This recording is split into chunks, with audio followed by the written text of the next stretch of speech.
Estuprador, necrófilo, estudante de direito fracassado, assassino em série e galã.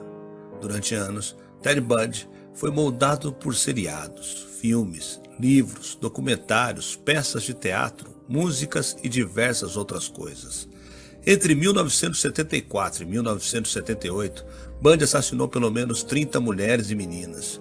O período em que cometeu os crimes coincidiu com o surgimento do termo serial killer, o que impulsionou ainda mais sua fama brutal pelo país. Seu julgamento, aliás, foi o primeiro a ser transmitido nacionalmente pela televisão. Na cultura popular, Ted Bundy se tornou uma figura glamourizada, quase que uma estrela. Mas enquanto a mídia jogava os holofotes sobre o assassino, os personagens principais dessa narrativa foram se perdendo. Afinal, quais as histórias de suas vítimas? Responsável pelo cruel óbito de 35 mulheres, entre elas uma menina de 12 anos, um dos maiores serial killers dos Estados Unidos, ele confessou ter matado 36 mulheres, mas autoridades suspeitam que o número de vítimas chegue a 100.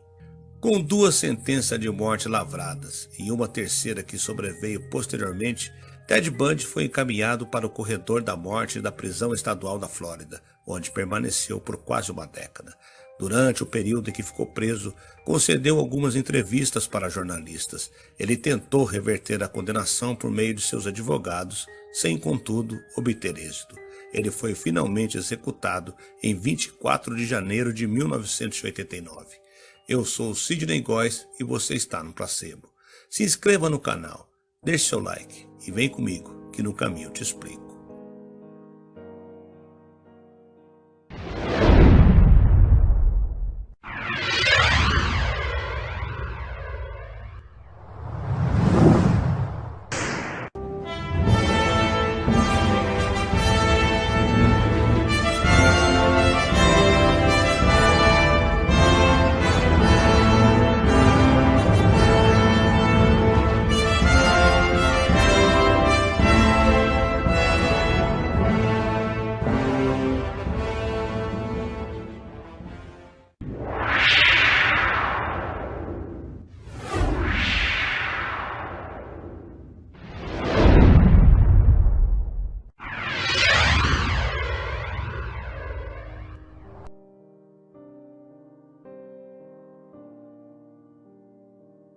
Era 24 de janeiro de 1989, quando um homem com uma aparência sedutora sentou na cadeira elétrica rumo ao seu destino final.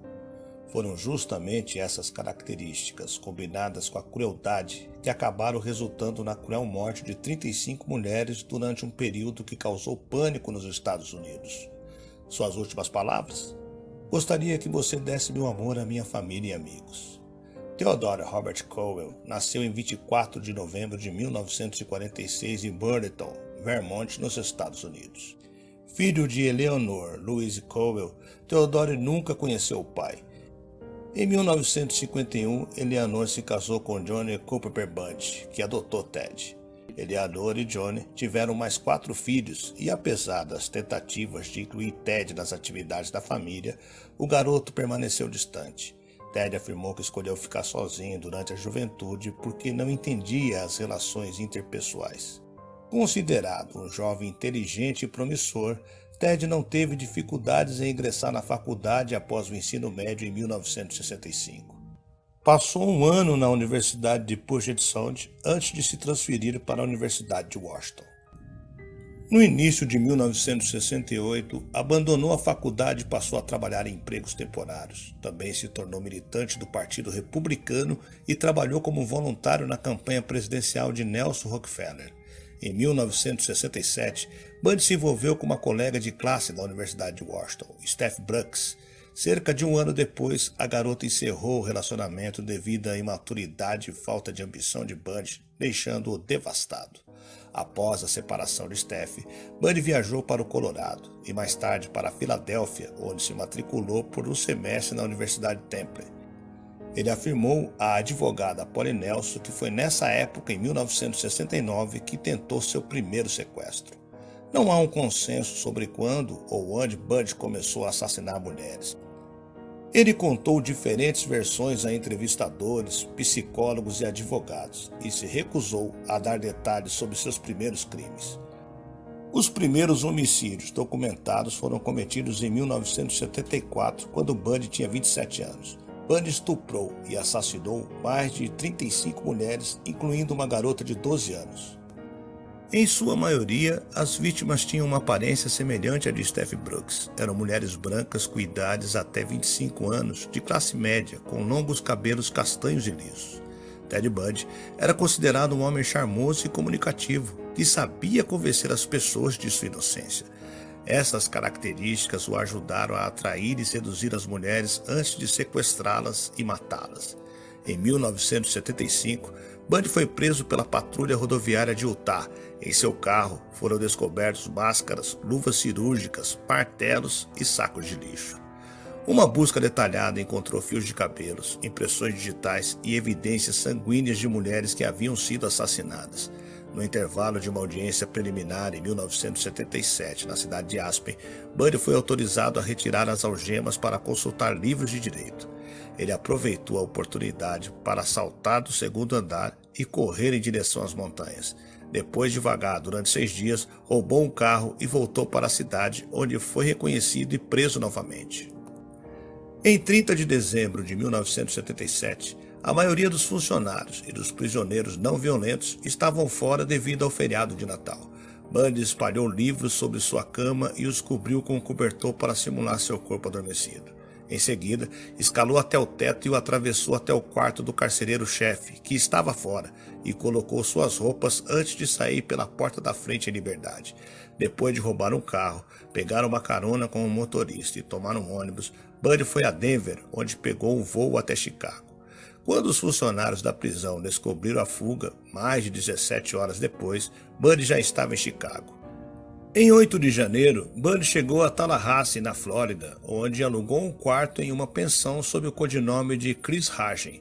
Uma semana depois, de madrugada, invadiu a casa da fraternidade Chi Omega e agrediu, violentou e assassinou 4 estudantes. Em 15 de fevereiro de 1978, Ted Bundy foi parado por um policial em Pensacola, Flórida.